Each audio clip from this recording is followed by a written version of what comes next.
नमस्कार। आज हम बात करेंगे मानसिक ज्वर का। आदमी का ज्वर यानी टेम्परेचर दो तरह का होता है। एक शारीरिक टेम्परेचर होता है, जब 104 डिग्री टेम्परेचर किसी का होता है तो लगता है कि कोई ना कोई ऑर्गन को डैमेज करेगा या नुकसानदायक होता है, इतना high temperature. In the same way हम लोग का मेंटल टेम्परेचर भी बढ़ता है कभी कभार, कभी कोई गलतफहमी की वजह से या किसी की थॉट हम अपने हिसाब से उसको एनालिसिस करते हैं, उसके कहने की तरीका कुछ और होता है, वजह कुछ और होती है। हम जब एक दूसरे के बातों में जब मिसअंडरस्टैंडिंग होती है या हम सही से समझ नहीं पाते हैं या फिर बोल नहीं पाते हैं तो एक मानसिक ज्वर होता है जिसको क्रोध कहा जाता है, जो अग्नि का रूप धारण कर लेता है। वो मानसिक ज्वर जो है बहुत हाई टेम्परेचर, मतलब शरीर के टेम्परेचर से 100 गुना ज़्यादा उसका टेम्परेचर होता है। और उसमें क्या होता है, व्यक्ति अच्छा और बुरा अंतर करना भूल जाता है और जो मेन इशू होती है उसको छोड़ करके उसका ईगो, उसका सेंटिमेंट, उसका कद, उसका पोजीशन, उसका स्ट्रेंथ, उसका रिसोर्स, उसका अप्रोच, सब कुछ उस पर हावी होने लगता है।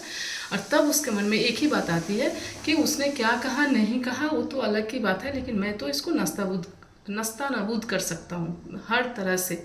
तो ये होती है, वहाँ मिस्टेक्स का उतना रोल नहीं होता है जितना आदमी का ईगो का रोल होता है, सेंटिमेंट का रोल होता है। जिस चीज़ को इजीली इग्नोर किया जा सकता है उस चीज़ को आदमी और ज़्यादा उसमें घी डाल डाल के बढ़ाता है और एक के बाद एक उस इशू को बढ़ाते जाता है। लेकिन जो आदमी में जितनी भी प्रतिभा हो, जितनी भी शक्ति हो, जितनी भी क्षमता हो, जितना भी एडुकेशन हो, जितना भी नॉलेज हो, जितना भी पावर हो, जो भी हो, लेकिन जब उसके अंदर क्रोध की अग्नि जलती है ना तो उसी को भस्म कर देता है, बिल्कुल वो आदमी नस्ता नबूद हो जाता है।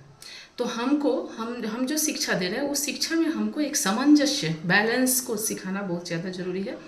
कभी कभी क्या होता है, मैं ये नहीं कहती हूँ कि आप गलत हो, कोई तो आप गलत नहीं हो फिर भी किसी की वजह से चुप हो जाओ। मोस्ट ऑफ द टाइम होता है, आप देख सकते हो कि अगर अगले को आप समझा नहीं सकते हो, अगले को रियलाइज़ नहीं करवा सकते हो तो आप चुप ही हो जाओ, भले ही वो ये समझे कि आप में गलती है। जो चुप हो गया वो गलत है, एक्सेप्ट कर लो, उससे कुछ नहीं जाता है। आप एक विध्वंस को बचा रहे हो, आप एक बहुत बड़े अग्नि जो भस्म कर सकती थी उसको आप बचा रहे हो। तो इतना सा आक्षेप अगर आप अपने ऊपर ले करके और बचा लेते हो तो ये कुछ गलत नहीं हो सकता है। और कोई अगर आपको गलत ही समझ रहा है कि चलो उस वो चुप रह गया सुन के तो वो गलत है, एक्सेप्ट कर लो उसको भी।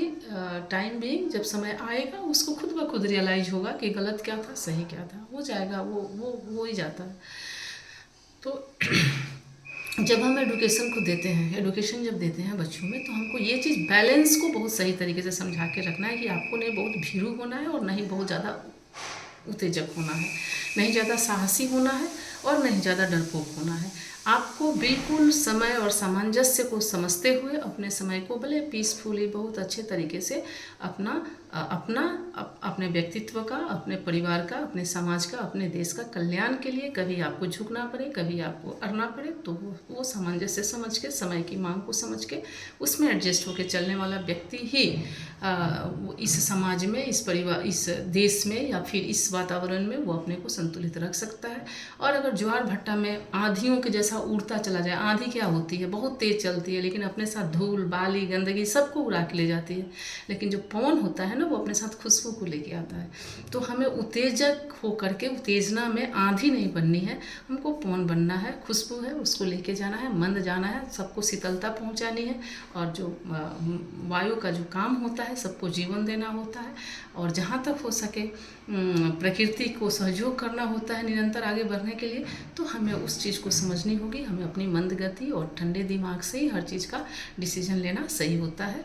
तो बहुत बहुत बहुत धन्यवाद, मिलते हैं अगले वीडियो में। Thank you.